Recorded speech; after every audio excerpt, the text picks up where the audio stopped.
Hello again, everyone. It is Saturday morning, October 11th, 2025. Today I'll be videoing the last Utica-Tupper Lake Adirondack Railroad train of 2025. I'm in Holland Patent, New York, 12 miles north of Utica. We'll have a very special video today, as by arrangement with the railroad, a flag stop will be made at Brandreth, which is located 75 miles north of Utica. So we'll be recreating an old-fashioned Adirondack flag stop once again. John Taibi will be with me, New York Central historian and author of many railroad books, including several on the Adirondack line. So stay with us. I'll board in Thendera, but we'll catch the high peaks heading past here shortly.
How you doing? Good. How are you?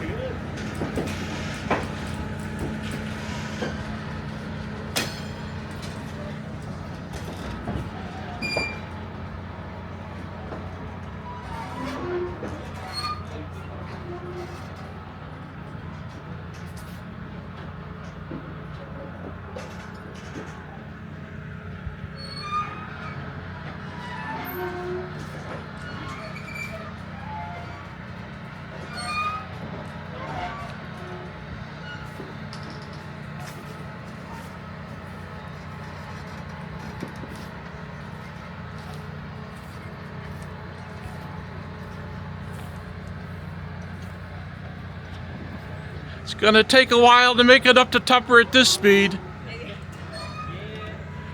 I think you'll make it though. I'm getting on in Thendera. So, yeah. You gonna beat us there? Oh, I'll beat you there, no problem. Oh, now you're going the wrong direction now. Oh.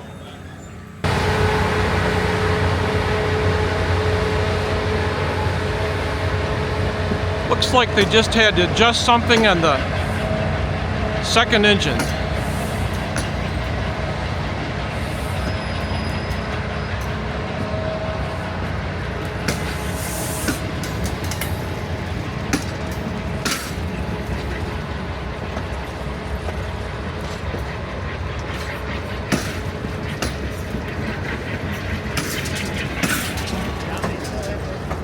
You're doing better now.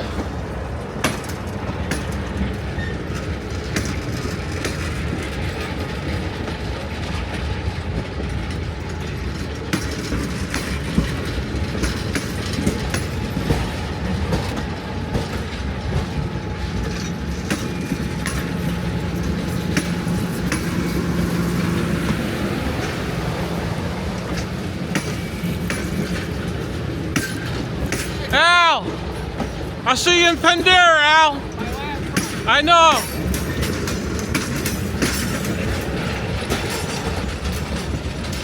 That was conductor Al Haywood.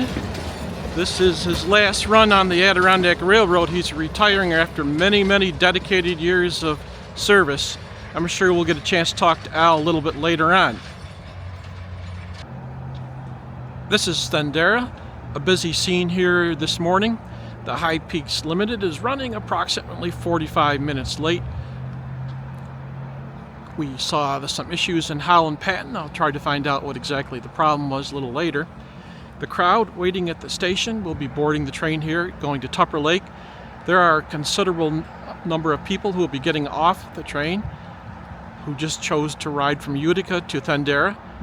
They'll be taken away in those school buses and spirited away to the village of Old Forge to spend 4 hours or so shopping and just walking around enjoying the town. And they'll reboard when the Tupper Lake train heads back this way en route to Utica. The train you see on the left is the Thendera local. After the High Peaks passes by, they'll make a southbound trip to Otter Lake and return to the station and then head up to Big Moose. So they're in the hole, so to speak, waiting for the High Peaks to pass by.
So I boarded in Thendera. I'm in the baggage car here, and my friends John Taibi, who you saw in the last video, and Matt Giordano, who you saw in a video last year. Matt owns Milepost Hobby in Amsterdam.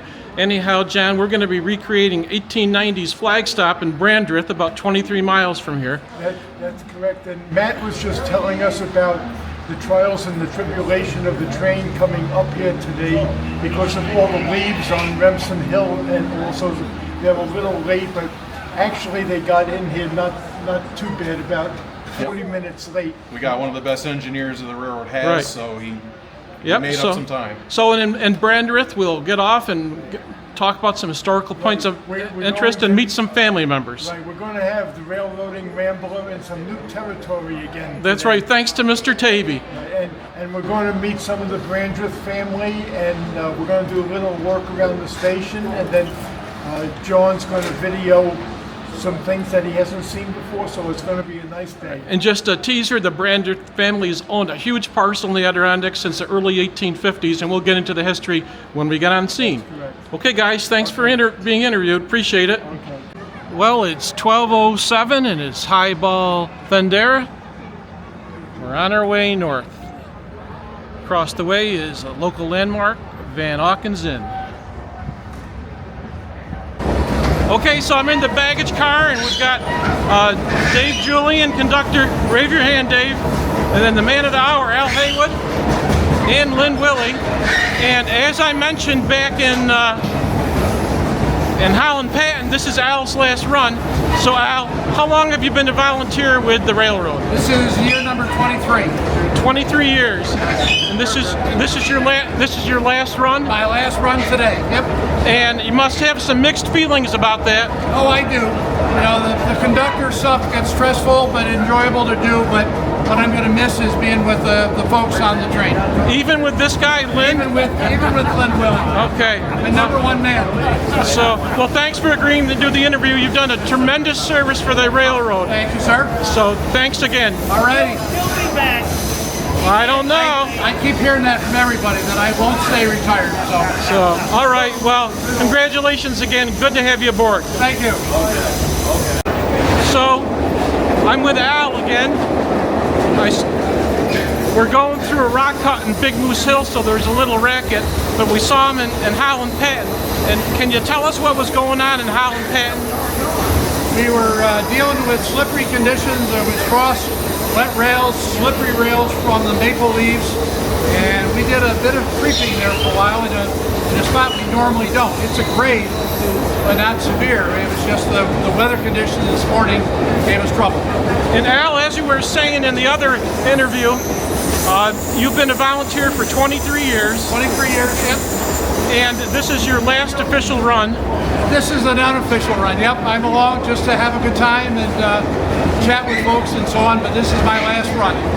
And what are your thoughts about how far the railroad has come in 23 years? Oh my goodness, when you go back to 1992 with 4 miles at Thendera, to where we are now, just incredible. You know, we've gotten as big track-wise as we can. So now the steps are now improvements of equipment and our offerings and so on. But we just continue to improve. And would you encourage folks who might be interested in volunteering for the railroad to do so? Absolutely. We need somebody to take my place for starters. But you know, we always need car hosts, conductors, engineers, people who would like to work in the yard with us, people who just want to be on a car host, and no real responsibilities outside of just working with the passengers on board. And it's probably pretty easy to begin the process, but just by going to the website, right? Yep. Go to the website. There's a link there. Become a volunteer. Start out as a car host and work your way up from there. Right. Very good, Al. Well, congratulations on it. Thank you much. Job well done. Thank you. Thank you.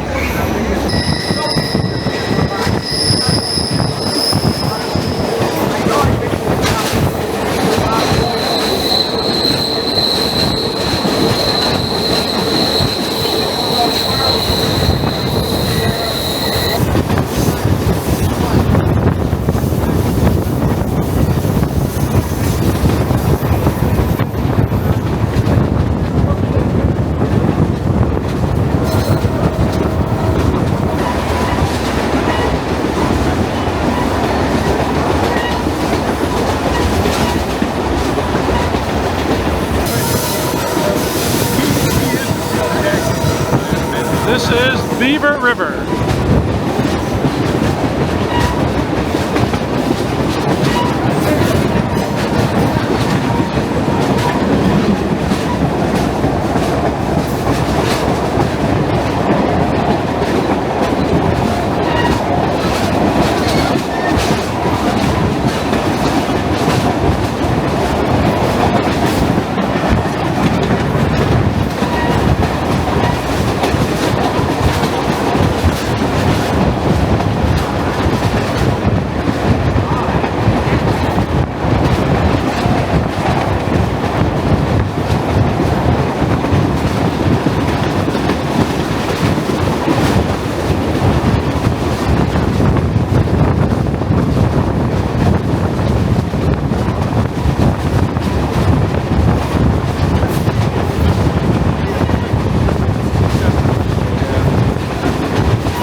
Yeah, he didn't have enough money to go to Tupper. Lynn, is this Brandreth? This is downtown. All right, I better be getting off then. How you doing, Dave? Can you grab my bag there, Dave? Thank you, Conductor Julian. And then one big step. One small step for man, one giant leap for me. That's right. Okay, got everything? All right. Got everything? I think we're all set. All right, where's everyone? Eyeball.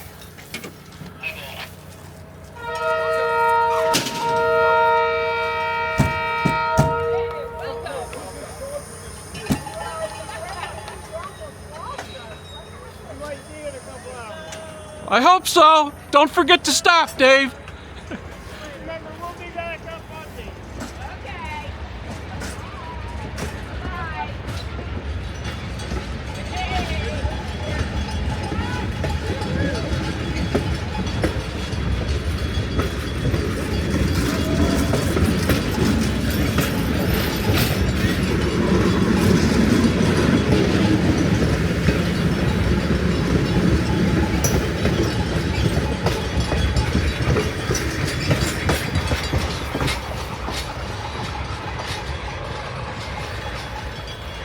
Okay, so as mentioned earlier in the video, a flag stop here is Brandreth, and Brandreth family has owned this property, or big parts of it, since the early 1850s. This young lady right here, this is Cynthia Brandreth.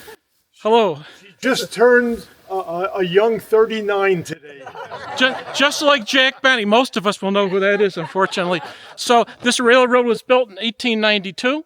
There was a flag stop here for a few years before the Brandreth family put a station in, and then later on the New York Central put a station, but they all came from, it takes a while to get to this point from your various camps, but they came to welcome us here, and thanks for greeting us and being a part of this video. So, hooray for the Brandreth family. How many people here actually rode the train? Who remembers riding the train? Oh my goodness. In the early 1960s, in my youngest childhood, it was the magical moment of coming to Brandreth. That's the way we came.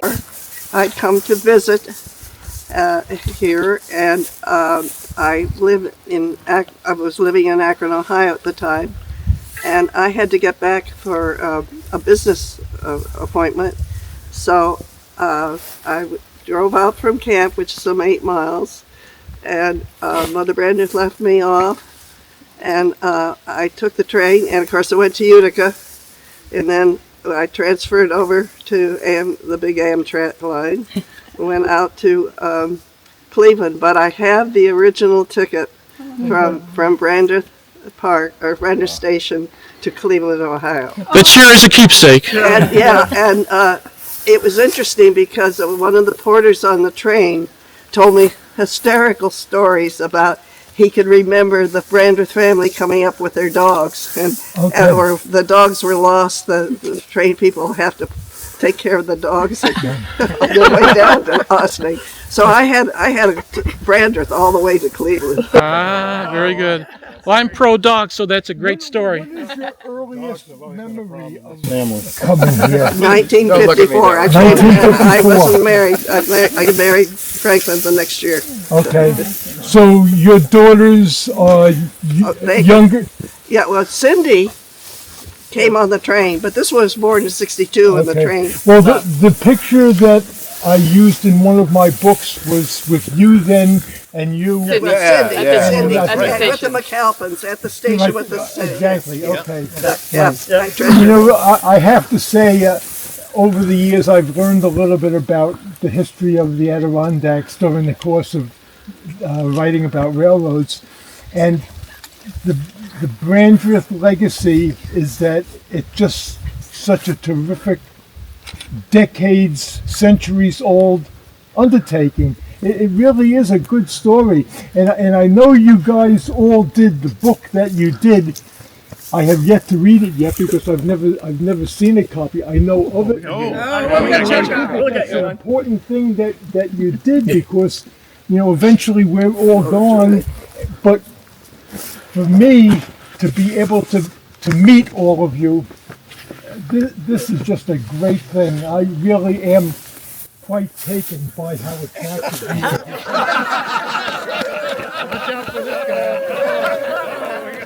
So I've got an audience with Cynthia, Yeah. and she's going to tell us about racing the train to Otter Lake. Okay. We at one point, the children and I and my husband moved back to Akron, Ohio. So we commuted when we would come up here to from Akron to Thendera, which was we'd get the kids up at 4 o'clock in the morning, put them in the back of the station wagon on a mattress. You can't do that anymore. And we'd drive through to meet the afternoon train from Thendera to Brandreth. Well, we were a little bit late, but as we came around the drive from Otter Lake, you could see the tracks, you could see what was happening, and we knew the train had passed. So my husband put the lid on the pedal, and fortunately we had family members at Thendera with the train, and they held up the train for us because they could see us coming around the bend, and the bend that goes under the railroad tracks to the station at Thendera. And we literally got off the train, and some family members, some cousins, grabbed our suitcase and everything else, and they bundled us on the train, and Brussels Garage took our car. We just made, and that was the last train to Brandreth that day. That's a great story. You remember what time of year it was? Was it I can tell you exactly. It was July, the second week in July. So you weren't battling the snow or anything, racing the train? It was, we were bringing the girls here for the summer. I stayed here all summer with the girls. Well, thank you for sharing that with us. It's my pleasure. I had wonderful times on the Adirondack, and I really appreciate. I miss those trains. I have another story. Go ahead. I mean, when I moved here, when I was first married, I got my canned goods from S.S. Pierce via the train. I had a wicker basket that was about this big. I put all our laundry in it, and the caretaker brought it out to the station, put it on the train to Tupper. It was cleaned in Tupper, brought down back home. We got our milk out of Tupper Lake. We got our meat from Utica, and all this on the train. And it really was very convenient and very nice. So the train was very important for a long time. It was the link. I mean, yeah. But that of course, that went out, and that went out. And 65 was the last passenger run. Oh, yeah, but of course, S.S. Pierce went out long ahead of that. But the freight train that brought the milk and stuff down, that went out before the passenger train. I'm not surprised, yeah. And so I had to go get my own. Right. Well, it was very good. Well, thank you again for sharing those memories with us. I have very fond memories, believe me. Very good. Well, thanks again. So we've come a little bit north, not too far north from the station site. And John, why don't you tell us what the significance of where we are is? Well, when the Brandreth family built their original station, it was built approximately at this site. Previous to that, they would flag the trains down, and there was no building. So when Dr. Webb started to build the railroad, they decided that they needed to have their own station. So they built the first Brandreth station, and they named it Brandreth Lake, for the lake where the family's compound is. And then the stations remained here until a new station was built in 1913, which was the station where we were backed by the foundation. And when that station was built, this building became a freight house.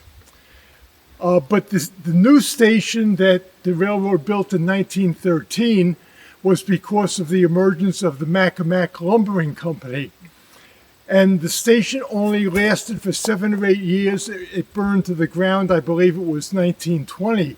Well, when that station burned, this station was moved to that site and enlarged to fit on that foundation, and that became the final station at Brandreth.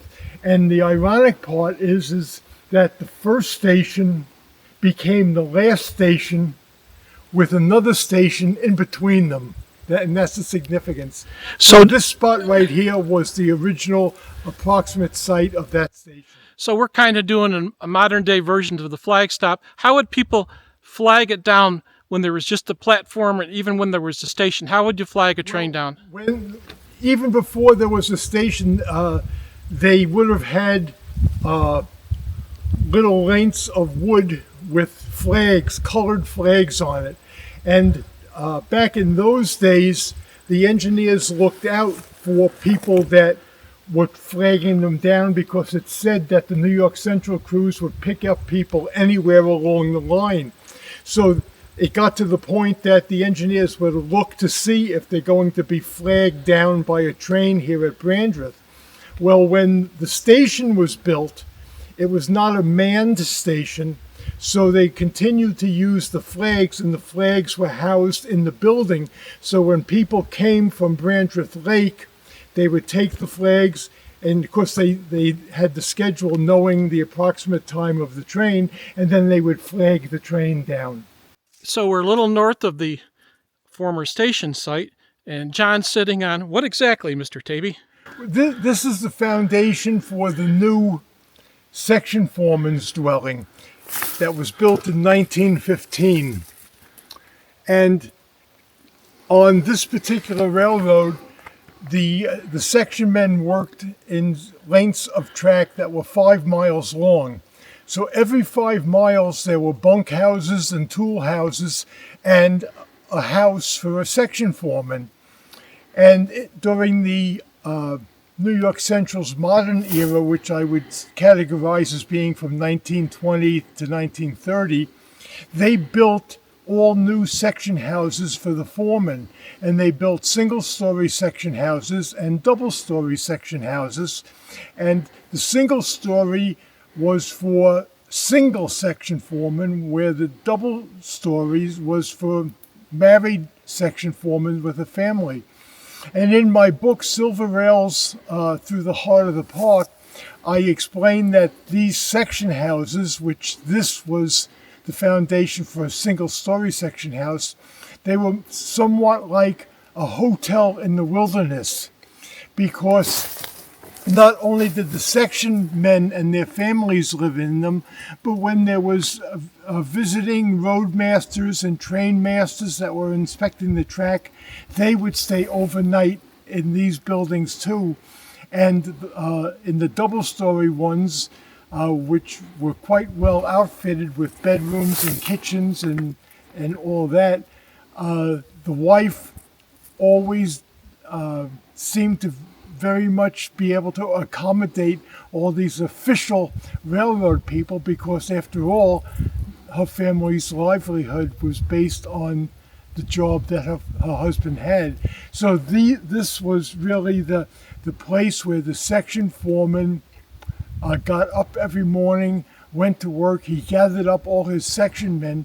But the interesting thing about the location of this building was that it's somewhat removed from where the bunk houses and the tool house was.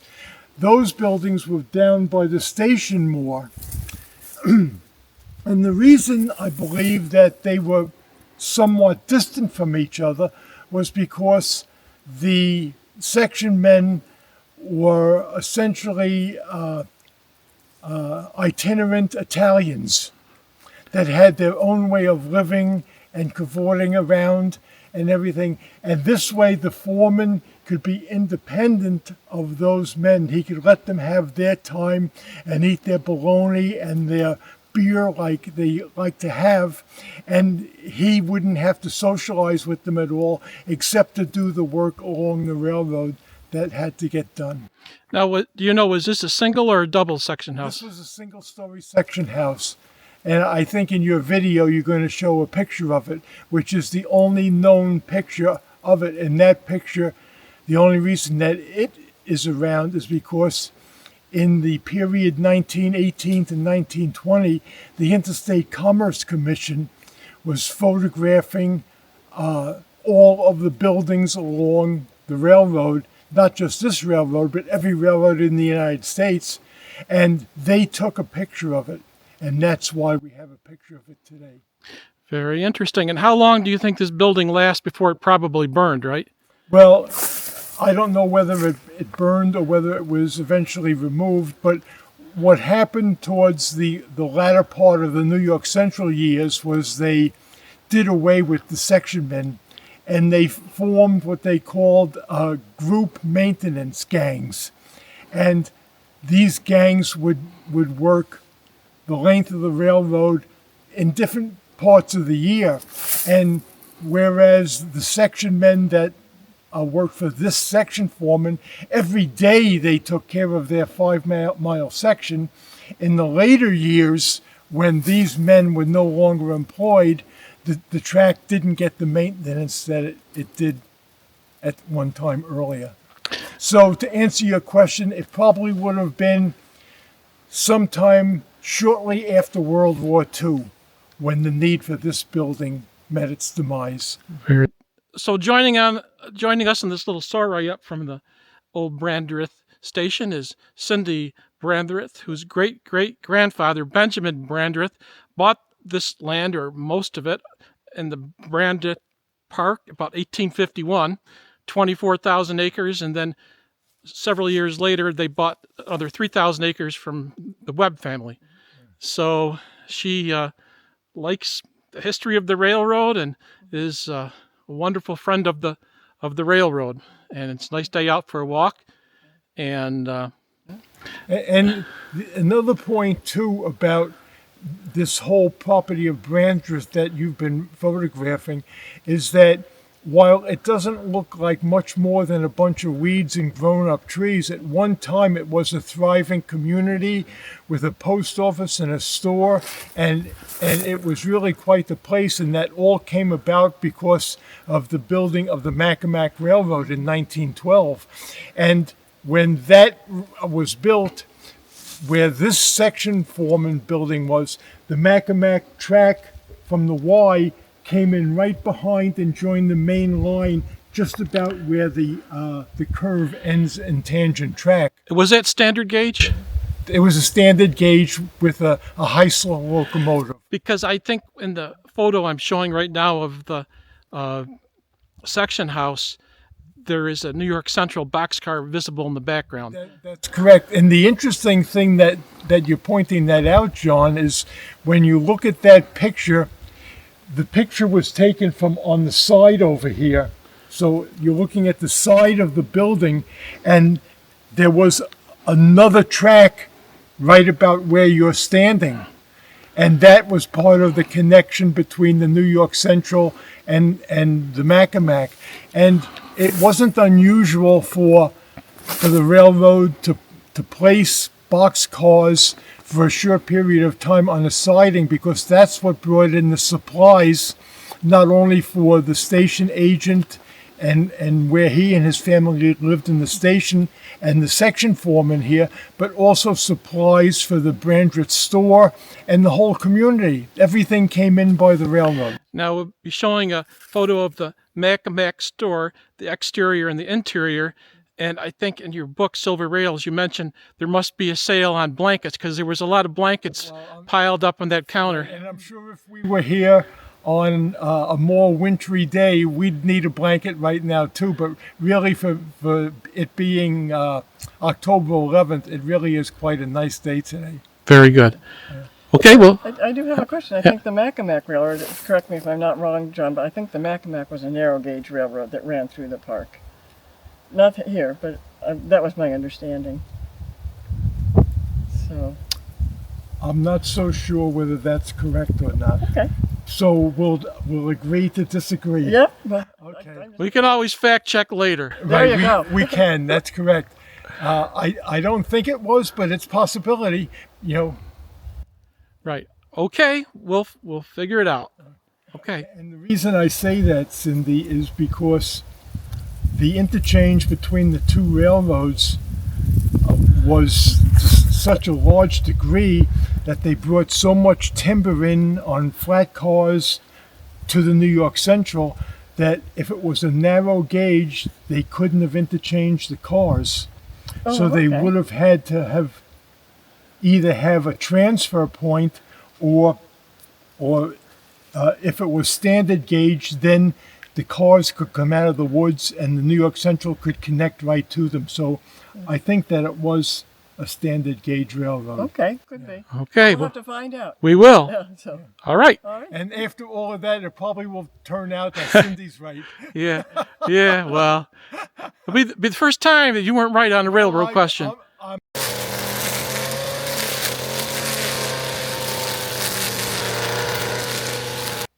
So, John, you just weed whack a path to this, whatever it is. Why don't you tell us what we're looking at? Back in the day before electricity in railroad stations, which there never was electricity in this station at Brandreth, they had the need for kerosene to light their lamps for interior illumination, as well as the lamps for signaling. And then the section crews needed kerosene as well for during their work. So the New York Central had strategically located kerosene tanks at every station along the line. It's not unique to Brandreth. Every station had at least one. Some stations had 2 or 3 of them. And what you see here is you see the top part of the kerosene tank that's underground, and the handle would have been attached to here to pump kerosene so that it would come out this spout. And what you see here is this is where they would pour the kerosene from a traveling kerosene car into the tank to fill the tank, because periodically they would need to be replenished. Now this pipe doesn't have the cover, but I've seen others where this gets folded in and the cover covers the whole thing. So this was an important yet unrecounted part of the railroad's activity, because they needed the kerosene, they had to have it available for use, and by having these underground kerosene tanks with these pumps to allow them to fill their cans for the lamps and everything was an important thing back in the day. Well, when would this become not used anymore? About? When this station burned in 1920, this would have been used all the time. And then when the original station got brought here, they probably would have still been using this right up until an agent stopped being employed here, because there was still no electricity, and they still had a train order board here because this was a block station. So they would have needed this probably right up through the war years. World War II. World War II. Very good. Thanks for pointing all this out, John. So, John, we're looking at this foundation. Tell me a little bit about it. This foundation was built in 1913 when the railroad decided that it needed to have its own station here, because previously the station built by the Brandreth family was being used. But in 1913, the reason that the railroad needed to have its own station was because the Mackinac Lumbering Railroad got its start the year before, and they needed to have an agent here to do all the billing of all the log cars and the interchange between the two railroads. So that's what prompted the building of the station. It had been a 2-story 2W105 building, and the first agent was John Dowd. He had been the station agent at Beaver River, but when this station was built, he became the first station agent here. Unfortunately, this station met its demise by fire 7 years after it was built. And at that time is when the original Brandreth station was moved from up the tracks to this site and enlarged. That was right back down where the first flag station was, and we saw a picture of that earlier. That's correct. So that building was moved here. That building was moved here, and it was enlarged to fit on this foundation, and that became the last station. In the picture that you're going to show that Bob Morgan took, the color picture, that shows this building in its final form. And the building lasted until the late 60s when the Brandreth family... What happened was, after passenger service stopped, the station had been out of service, and the Brandreth family made arrangements with the railroad to buy the station. And they did. I believe the price was $100 the Brandreth family paid for the station. And part of the agreement was that the railroad said that they had to remove the building within a year. So at some point during that year, the Brandreth family dismantled the building and probably used the materials for some of their camp buildings at Brandreth Lake. And then at that point, just the foundation remains like you see it now. Right. Well, should be any minute now. We're making our own modern day flag stop here at Brandreth. Saying goes, they should be right around the corner. Let's hope so.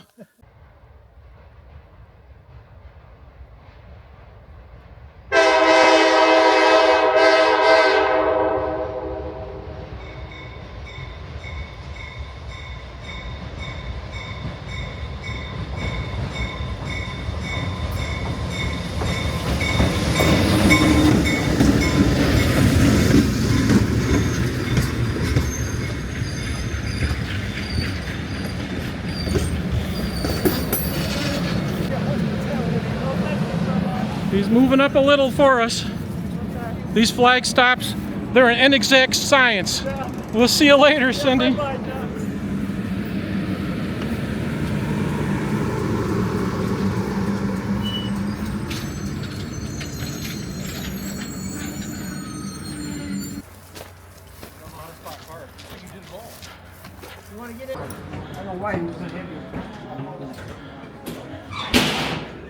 Well, John, it was quite a day. Quite a day. I'm going to take my lawn chair and sit down and relax. Right, well, we can do that now. But there was a lot of work, a lot of talking, a lot of walking.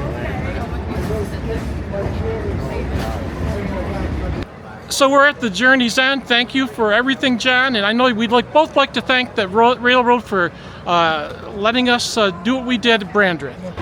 We had a good time, John, and we have to remember that it's all because of the courtesy of the railroad that allows us to do the things that we do, and in our own way, we in turn help the railroad.